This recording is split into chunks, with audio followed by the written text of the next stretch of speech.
SCPCM second year unit 3 book 3 lecture 15 by Twinkle. Hello student, last video में हमने diamagnetic substance के बारे में पढ़ा था।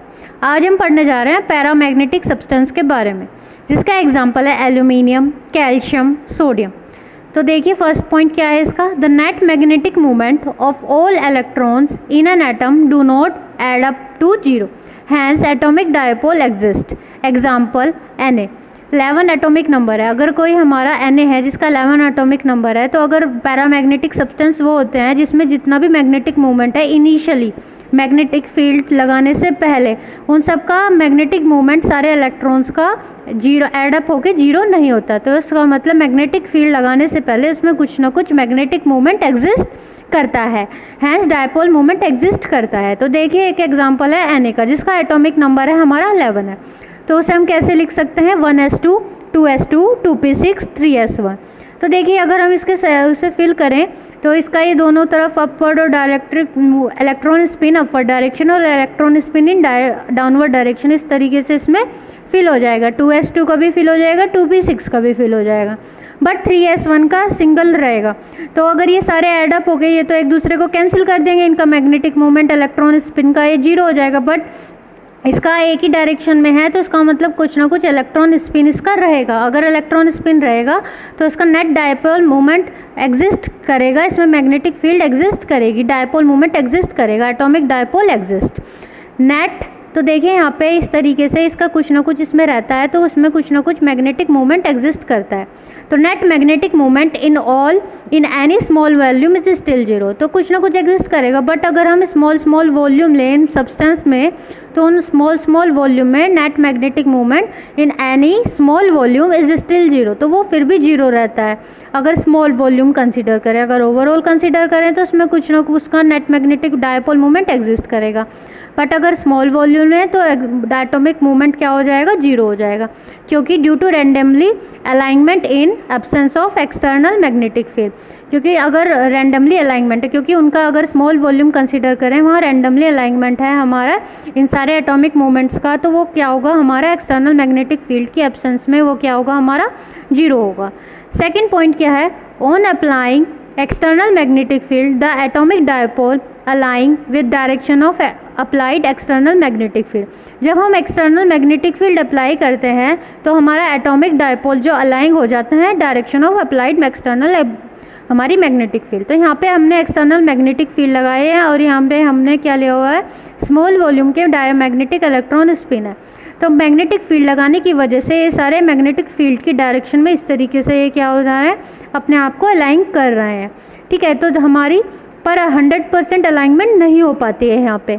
तो अगर एक्सटर्नल फील्ड स्ट्रेंथ को हम इंक्रीज़ करेंगे तो अलाइनमेंट भी हमारी इंक्रीज़ हो जाएगी। और अगर हम टेम्परेचर को डिक्रीज करते हैं तो if more temperature randomly arranged, तो अगर यहाँ पे टेम्परेचर इंक्रीज करते हैं तो ये क्या होंगे, इलेक्ट्रॉन स्पिन एक दूसरे के रैंडमली अरेंज हो जाएंगे, एक दूसरे से यहाँ पे डिस्ट्रैक्ट होएंगे। ठीक है, अगर वो टेम्परेचर बढ़ाएंगे तो हमारे क्या होगा, अलाइनमेंट इधर उधर डायरेक्शन में हो जाएगा, तो हमारा अलाइनमेंट प्रॉपरली नहीं होगा और वहाँ पे डायपोल मूवमेंट एग्जिस्ट नहीं करेगा। ठीक है, क्योंकि electron spin other other direction में हो जाएंगे। जब भी एग्जिस्ट करता है जब हमारा प्रॉपर अलाइनमेंट होता है। तो देखिए next point, now magnetic movement in any volume is not zero.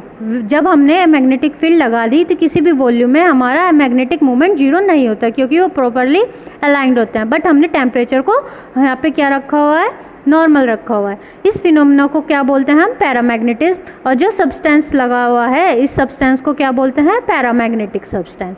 ठीक है, फिनोमेना हो गया पैरामैग्नेटिज्म और जो सब्सटेंस है वो क्या होगा, हमारा पैरामैग्नेटिक सब्सटेंस। और थर्ड पॉइंट क्या होगा, weekly attracted in external magnetic field. तो अगर इसमें हमारा कुछ यहाँ पर मैग्नेटिक मूवमेंट एग्जिस्ट कर रहा है पर 100% अलाइनमेंट नहीं हो रहा है, तो ये क्या हो रहा है, वीकली अट्रैक्टेड है इन एक्सटर्नल मैग्नेटिक फील्ड, क्योंकि प्रॉपर 100% अलाइनमेंट नहीं है। Now properties of paramagnetic substance. First क्या है, there are atomic dipole, atomic dipole exist करेंगे।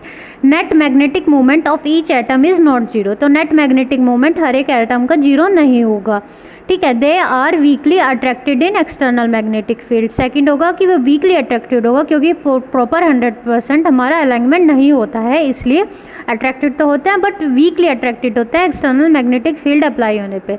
अब देखिए मैग्नेटिक ससेप्टिबिलिटी, ये क्या है, पॉजिटिव होगा। इसकी वैल्यू क्या होगी हमारी +10⁻³ से +10⁻�6 तक। ये देखिए m is equals to psi h, m क्या होता है एक्सटर्नल और h क्या होता है जो इंटरनली डेवलप्ड हो जाती है सेम डायरेक्शन में। तो ससेप्टिबिलिटी पॉजिटिव होगी क्योंकि वो अलाइनमेंट हो चुके हैं, कुछ ना कुछ मैग्नेटिक फील्ड उसमें वहाँ पे क्रिएट हो चुके हैं सब्सटेंस में।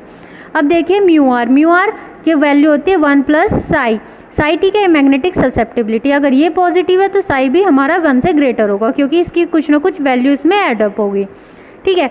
अब ये क्या है, 5th point, in non uniform external magnetic field they move from weak field to strong field region. तो अगर नॉन यूनिफॉर्म हमारा एक्सटर्नल मैग्नेटिक फील्ड है, ठीक है, नॉन यूनिफॉर्म का मतलब कि यहाँ पे कुछ कम है और यहाँ पे क्या है हमारी ज़्यादा है, इस तरीके से लगी हुई है।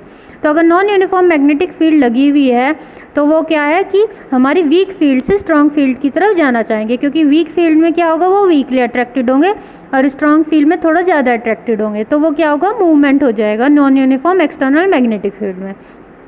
6th पॉइंट क्या है, magnetic field lines become more dense inside paramagnetic substance. देखिए अगर यहाँ पे हम मैग्नेटिक फील्ड लाइन को पास करें तो यहाँ पे जो मैग्नेटिक फील्ड लाइंस है ज़्यादा डेंस होंगी क्योंकि यहाँ पे कुछ ना कुछ मैग्नेटिक फील्ड यहाँ पे क्रिएट हो रहा है, अलाइनमेंट हो रहे हैं प्रॉपर, तो more dense inside paramagnetic substance.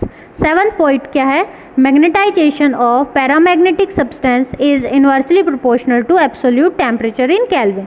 तो देखिए जो मैग्नेटाइजेशन है पैरामैग्नेटिक सब्सटेंस का वो इनवर्सली प्रोपोर्शनल होगा एब्सोल्यूट टेम्परेचर के।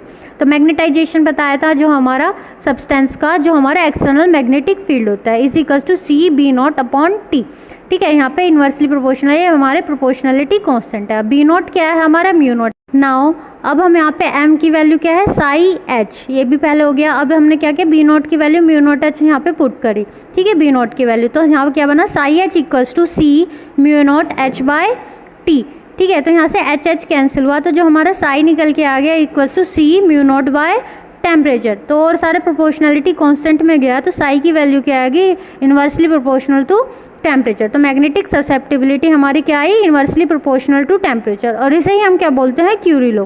और ये वैलिड होता है बिफोर सैचुरेशन से, कि हमारे सैचुरेशन से पहले तक ही हमारा क्यूरी लॉ वैलिड होता है।